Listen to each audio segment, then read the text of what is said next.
Welcome to the HOPCAST, where we invite you to the world of digital marketing. So let's get started for this episode. Welcome to yet another episode of the HOPCAST, our podcast here shot at the Home of Performance headquarters in Dubai. And what did we speak about last time, Warren? Actually, it's been a little while. I don't know. I think we spoke about email. Email marketing was the one, yeah. So I hope you enjoyed that episode. Check it out on our YouTube or in any of the other places where you get your podcasts. It'll be a good one. Perfect. And my name is John. This is Warren, and we will take you through another episode of the HOPCAST.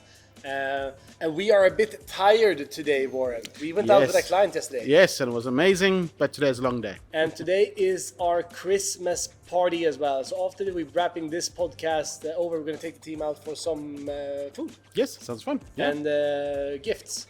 In the gifting season, now when Christmas is fastly approaching us, and you can almost feel the Christmas spirit. I can hear the jingle bells.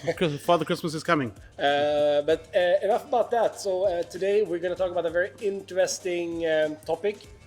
AI. AI is kind of trendy. It's been trending for 1 year. Sure, it's been quite a hot topic for the last 12 months, right? Where was it last year? Nothing. Is it safe? Is it not safe? Who knows, right? And Skynet, is it on its way? Skynet is coming. The quant computer and Altman. What happened really with him?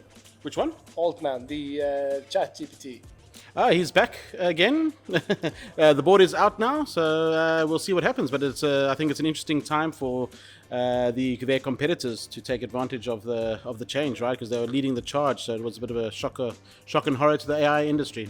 Exactly, Bard, ChatGPT, and tons of other tools, all in the grabs for a pretty big market. So the topic today we're about to discuss is different tips on how to leverage AI for your marketing or digital marketing activities.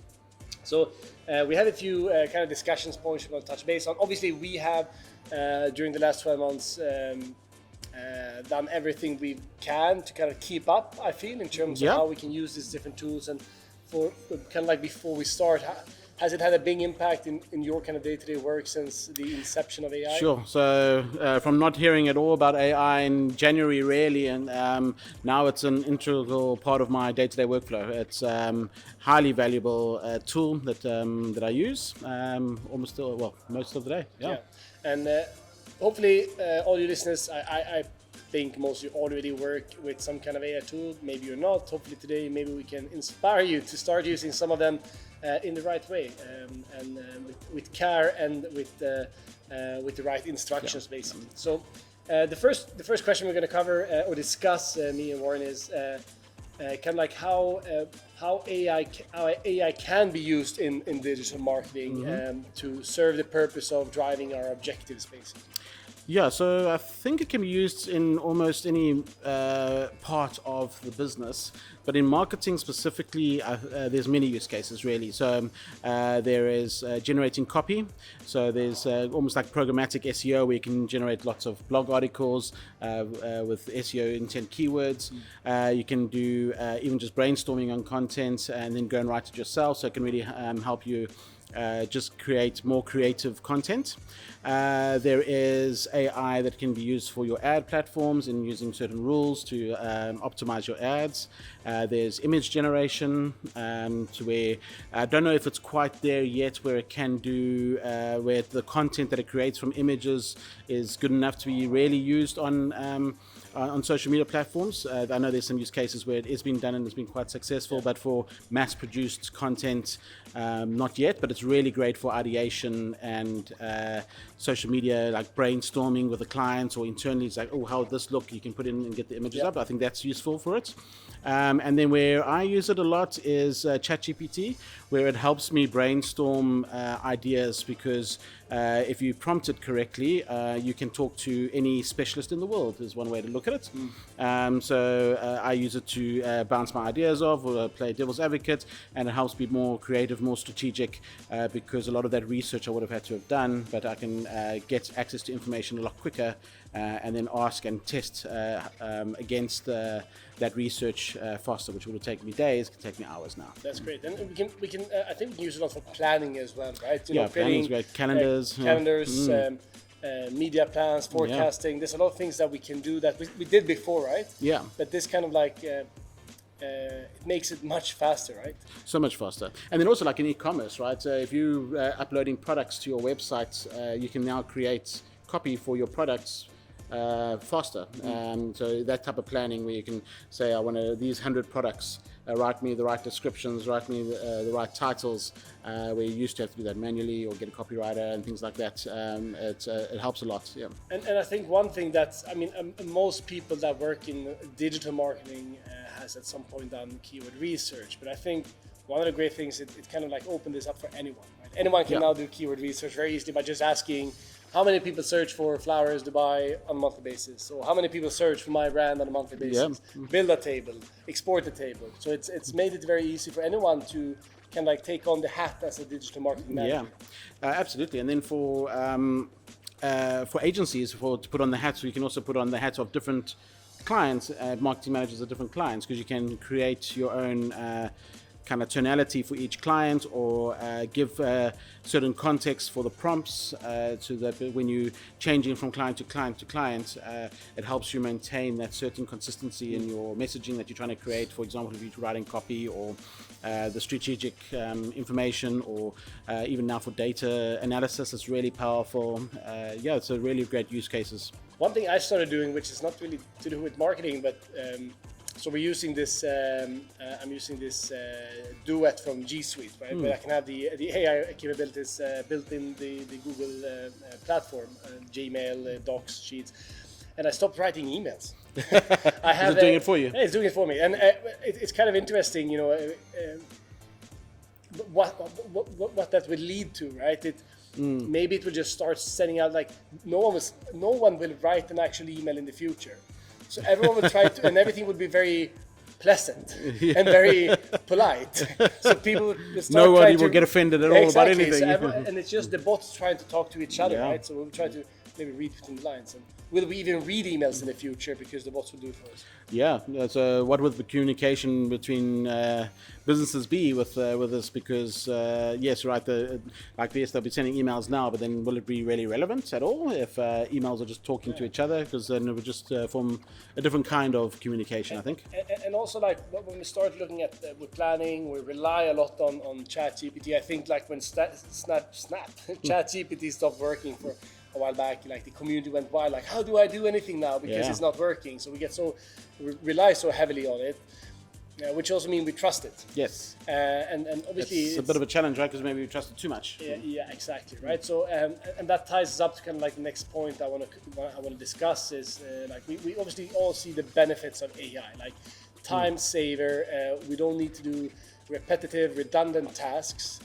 We can focus our headspace on maybe more strategy or more thinking, creativity. But it also comes with challenges, right? So when you rely so much on something, if the information you're getting is not correct, if it's not and does it allow you to think outside the box, or do we get too rigid within the space of AI? So what are the challenges you see with AI from a marketing perspective? So what I think the challenges is so yes, if we rely too heavily on the responses, so this is where the skill set is never going to go away, is because just because it gives you a response, you still need to make a judgment call if, based on your own experience, knowledge of the context, is it correct?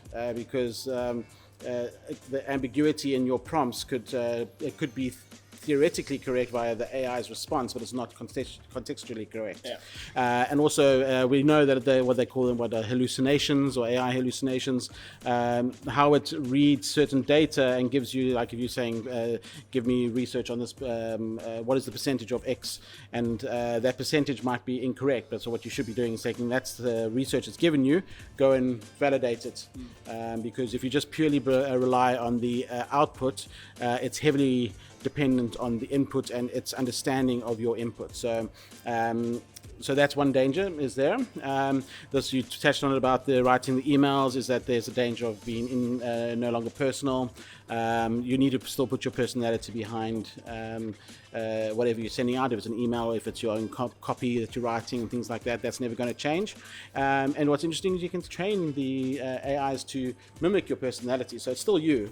And then just over time, it just helps you with the mundane tasks. Because you can almost feel or sense what an email, like, you know, when people started writing these drip campaigns or sequencing of emails, which was not AI, but it was kind of pre-prompted emails going out, and you learn to read or see when this was not and then you trusted it less, right? You trusted it less, right? And I think already today, many times you can see when a social media post or ad copies or copy or create whatever, it's not done authentically through a person.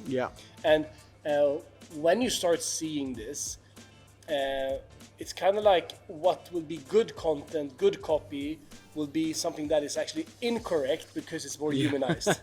That's true. That's probably where it's going to go, where people are going to start realizing or recognizing non-AI generated content and go, oh, that's unique. So that will give certain people a leg up, right, if they continue on that more than traditional approach. So creativity is the challenge, one of the challenges. How do we stay creative and personalized in a world where we remove the human touch of it, basically?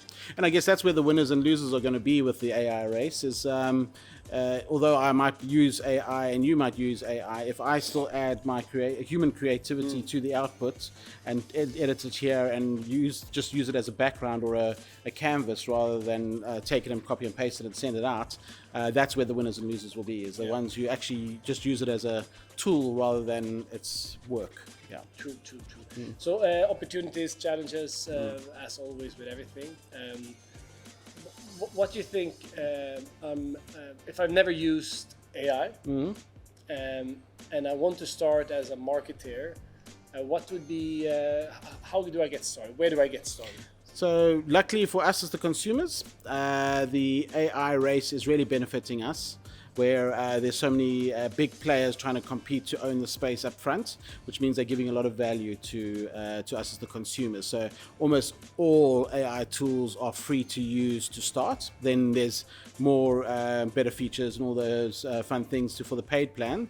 But what we need to start doing, all of us in marketing, is you need to start playing with a lot of different AI tools. Because not every tool is going to win in the end, and they all got different good use cases that they are trying to create. So you need to test and find which one works for you and try their free trial. Start with ChatGPT. It works very, very well. And it's free, right? It's free for the 3.5, the model on 3.5. But once you start going, when you pay the paid version, you never go back. You never go back. Same with Bart. Bart is also very good, and it is free. For me, it's going in the right direction, but not as strong as ChatGPT 4. And then Google with this duets, it's very interesting to see, and we're busy testing that now here at Hop. But I've seen a lot of there's a lot of child diseases with Google Duet as I see it now. The prompts doesn't really work. It's got away before it's worth the money for now, but we will test and we'll see. Maybe we're just not using it correct. But so ChatGPT, I would start. Midjourney is also another good one, which is an image creator. Definitely start there to try and figure out, because that's very much prompt engineering. So if we try to take our future glasses on our heads, maybe these Apple Virtual Pro, whatever, it's coming in Jan. What do you think is kind of like the future trends for AI in marketing, and how will it change, because it's going so fast? Right? What do you think will happen next year, or what kind of key trends will we see from a marketing use case point of view? Okay, so I think in the future I see every marketer using AI tools in some way. So one trend would be people that are not using AI will fall behind quite quickly because they're just not going to be as productive as other people. So and where that would come in is mostly in things like creating copy, creating calendars. Data analysis is probably one of the biggest trends I see in AI for marketers, where you'll be able to create where you can upload. You can really do it now with ChatGPT-4. Upload data sets, ask for insights, and get out valuable insights that you then can go and action instead of having to do your own calculations on it. So I see a lot of more integrations with our data, our own proprietary data, and be able to connect that to AI to bring out great insights that we can use quicker and faster, and then tagging onto that insights can be trained, and then once it's ready you can connect it onto some sort of automation platform where it will help you make better decisions quicker before you've even made them or before you're even aware of them. Yeah. And I think that's in like 6 months. It's pretty close to there. Already ChatGPT has launched where you can upload your own or connect it to your own data sets in a secure manner. So now that corporations are starting to utilize that or can utilize it in the security of their data, I see them really scaling that in the organization around forecasting, budgeting, all those type of things will be run by AI in the next financial year. And that's very interesting. One kind of trend, what I think would happen, it's not really an AI trend, but it's definitely caused by AI. I think there will be a huge scarcity of copywriters in the future, because it feels like copywriting is one of these elements, obviously, that AI is taking over, replacing a lot. But obviously there's still a need of quality copywriters in the world. Yes. Yeah. But is there a chance that, obviously everyone that is now perhaps being replaced by AI, how will we ensure that talent, we remain that talent in the world and can find quality copywriters? Because this kind of humanized content or approach will still be very in demand, right? Yes. Yeah, I don't see copywriters going away. They're the ones which, in our experience, seems to be the most resistance to this AI change, which I understand because they're the ones who feel probably the most threatened. But they shouldn't be, because in the marketing space, because what they can become is better editors, humanizers. Maybe the future title will be is that they should be using these tools to create, to brainstorm, get base level copy, and then they'll edit it out and be able to, instead of spending a lot of energy on just on trying to create the content, they'll be able to spend the energy on making it amazing. Yeah. And so those copywriters that take up that opportunity will just actually be able to generate awesome things. And I think when marketing automation and email automation and more advanced sales-oriented CRMs was implemented or came, this is many years ago, and the key trend was that sales people will kind of disappear, like it's a dying breed. But what happened, it kind of became these customer success managers instead, right? So it's not really about removing a task, it's about developing the duty, like it's moving towards maybe, like you say, editing or humanizing or humanizers. It might be the new kind of key, it'd be interesting, right? trending university degree in the future. How do you humanize AI? PhD in humanizing. All right, that's good. There's going to be where they say this amount of jobs are at risk, which makes good for headlines, but they never really touch on how many new jobs will be created. And as long as you're open to it, you will find a amazing new tool to use in whatever the jobs will become. But that's why people need to start using it, because it's not going away, that's for sure. Okay, cool. So lots of benefits, a few challenges, a few trends as we see it, obviously, and there's so much more, and it's so much happening at such a fast pace. Sometimes it's difficult to keep up, even when we work in this space, as I feel it. I've definitely felt that AI have helped me focus on better things in my day-to-day, and I've become better at my job because of it. So you find less distracted with the mundane things? Or? Yeah, and also like spending time on briefings, on summarizing, on meeting minutes. Obviously, you don't need to do that anymore because it's done automatically. But if you need to choose, or we can choose it together, like the three top three marketing AI tools that you would recommend that the people looking at this should try out and start using. Yeah. And you cannot say ChatGPT. Because that's a given. And Bard and ChatGPT is a given. Like everyone should get on. Besides ChatGPT. Besides ChatGPT and Bard, I use Gamma, a tool called Gamma AI a lot, which is great for presentations.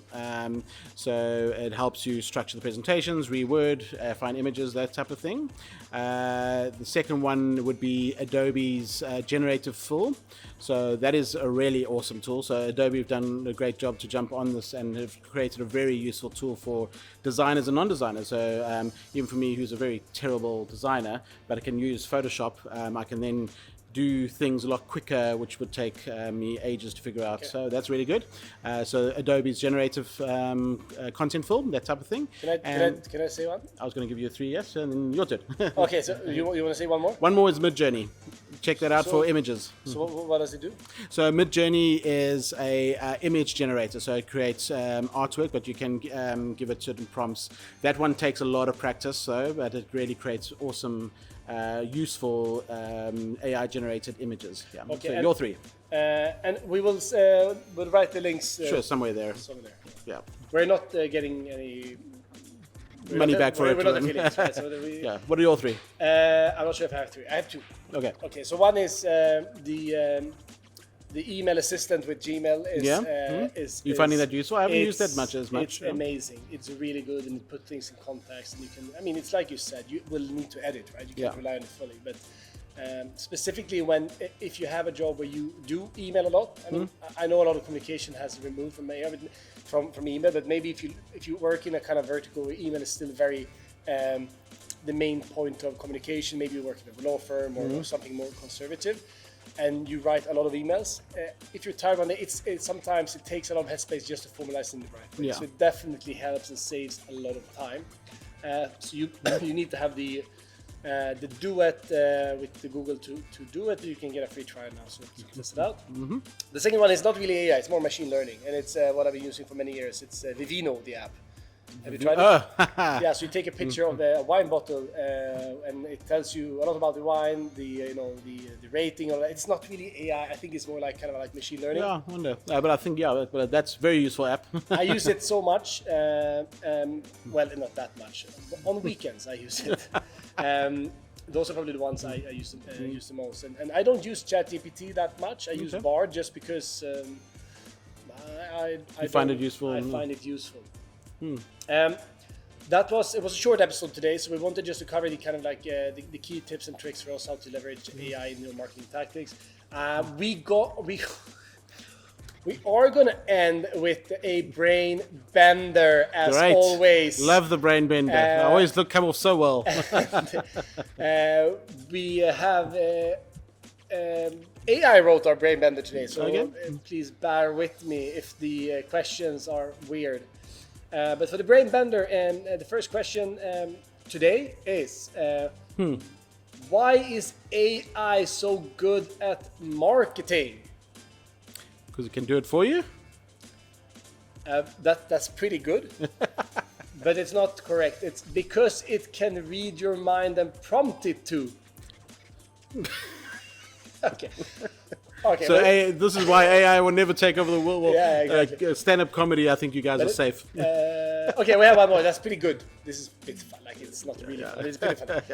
Okay. So what's the difference between AI and a marketing manager? I have no idea. AI doesn't need a coffee break. I definitely need a coffee break. Or we have an alternative. They both predict trends, but only one of them panics when the office coffee machine breaks down. So we have 2 more, but they weren't that great. So we'll skip those. We'll make sure to add the links to the different tools we mentioned. Gamma, that Warren mentioned, is a great one to help you do presentations quickly. Well, not quickly, but it helps. Yeah, it helps. If you haven't started on ChatGPT and Bard for keyword research or planning, content calendars, copywriting, do it. It really helps and it works wonders. We're going to be back next week with another topic. That's all we had today. Yep. Thank you, guys. Thank you for listening in and have a great weekend ahead. Cool. Ciao. Ciao, everyone.